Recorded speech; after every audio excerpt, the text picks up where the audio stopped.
Hello and welcome to another episode of Badman Reviews. And this week I decided to split this Friday video up into two parts. So this part is going to be a non-spoiler review of the Ratchet Clank movie, and part two will be all the spoilery stuff. Mostly because it's a new movie, it just came out yesterday, and there's a lot I want to talk about, but I also want to give a actual review of the movie and let you know my thoughts on it without spoiling it if you are considering going and seeing it. So this video is going to be my non-spoiler review. If you want to check out the spoiler version, check my channel, or at this end of the video, there will be a link up top to talk about, you know, that part of the spoilers, and you can click that when it pops up.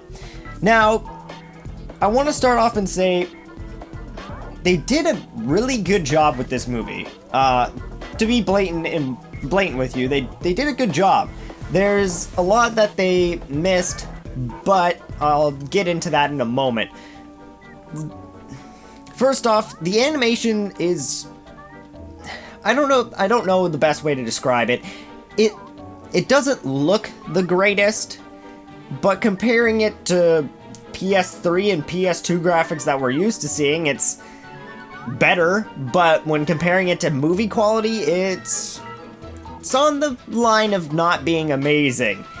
It's okay. The animation is good. It's more of the graphics and quality of the CG or whatever they use to make the characters that was a little bit off to me. It seemed like they could have done a better job with it, but overall, it wasn't too off-putting that it ruined the movie for me. And when it comes to the actual story, they followed the game pretty well. I haven't played the new PS4 game, so I don't know the whole story of that one and how that goes, but following the first game, Ratchet Clank 1, that came out on the PS2, it follows that pretty well, and it does a good job of recreating the story and explaining what is going on to an audience that may not have even played any of the games. Though, there are a lot of in-jokes for people who do know the games. Characters appear, people from other games appear, so if you've played the games, you'll get a lot of jokes. And the jokes in the movie are pretty spot on. There are some that are kinda hit or miss, but a lot of them are actually really good. And the voice acting is also spot on. There's a few characters that I was like, it's okay. It's not what I remember, and it's not as good as the original voice, but it's definitely still good. And they did bring a lot of the actual voice actors into the movie, though. A lot of the characters are really good. Ratchet and Clank both have very good voice actors that did a great job on their characters. I'm pretty sure, I'm not 100% sure, but I think the voice for Clank is the actual person who voiced Clank in the games. And same with Dr. Nefarious, and same with Quark, I'm pretty sure. They all sounded fantastic. And a lot of the guns are back too. You see a lot of comebacks to the guns, which Ratchet & Clank is known for. You'll see a lot of the guns that you really enjoy. I'll talk more about them in the spoiler version. I don't want to say too much, but I thought the movie wasn't amazing. It wasn't outstanding. It wasn't anything that blew my mind, and I was super like, man, this is like one of the best video game movies ever, but it was good. If you're a Ratchet and Clank fan, I would definitely say go out and watch it, because you'll get some laughs at it, you'll have some nostalgia over the old games, and possibly want to play them again. I really want to play them again after that. So, you'll get a lot of fun from it, but if you're not huge into Ratchet and Clank, or you're just kind of like, about the whole series, I couldn't recommend it. I really couldn't.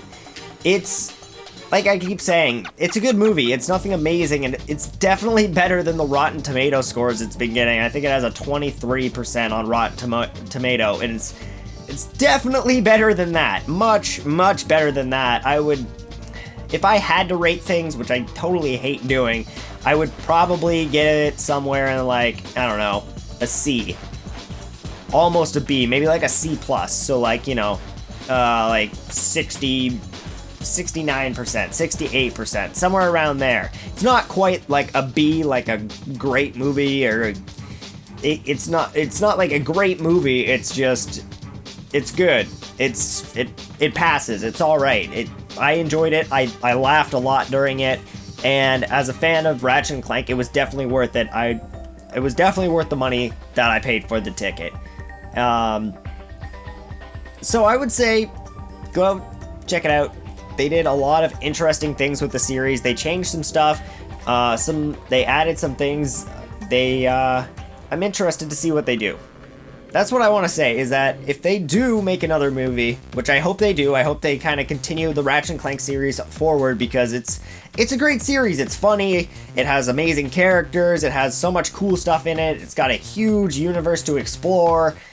If they do continue on and make another movie, I hope that they take what they've learned from this one and make an even better movie, and that one can be amazing and outstanding and actually do a fantastic job at exploring the Ratchet and Clank universe a little bit better, because they kind of ran over a lot of things. They kind of basically glanced over some stuff like, this is a thing, and you're like, well, that's kind of important in the games, and you should probably explain that a little bit more in the movie.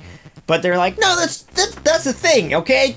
Okay, bye. On to the next plot point. And you're like, well, that's great, thanks. And some of the characters in the movie too, a lot of the main squad of good guys, Quark's teammates who aren't in the original game, are very glanced over. They're really like, hey, these are guys, and they're pals with Quark, and they like to shoot things, and you're like, well, that's good. Do they have a backstory? How did they become friends with Quark? How did they get in the Alliance? How did any of this happen? And you're like, who are these people? Why should I care about them, besides the fact that, they're friends with Quark? And I was kind of like hoping for a little bit more backstory on them, besides some photos that they show of them in the past, and it's like, great, thanks. So stuff like that is a little bit disappointing, but again, that's why I'm saying it's a good movie. I hope they kind of explore the characters more, they develop the characters more in a future movie if they do make it, or a future game if they continue the franchise that way. And I'm hoping for more of that, more character design, more universe exploration, and less, action. Most of the movie was constant action, like explosions, battles, space battles, tons of stuff like that. So if you want that, it's great. Go watch it for that. But if you're looking for an amazing story or character development or anything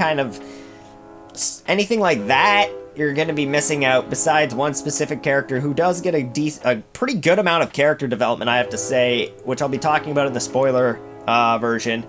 But if you're looking for character development and story, I'd go elsewhere. I wouldn't really get too excited for the Ratchet and Clank movie. But if you want action and explosions and cool, gun shooting stuff, it's definitely for you. 100%. But that's kind of all I have to say for this non-spoiler review. I'm going to be talking a lot more in the spoiler review, so if you guys want to hear my thoughts on the movie fully, go check that out. It will be popping up right about now! So go check that out if you want. If not, come check it out after you've seen the movie. Whatever. Alrighty? And until next week, or until you watch the spoiler version, I'll see you all in the next video.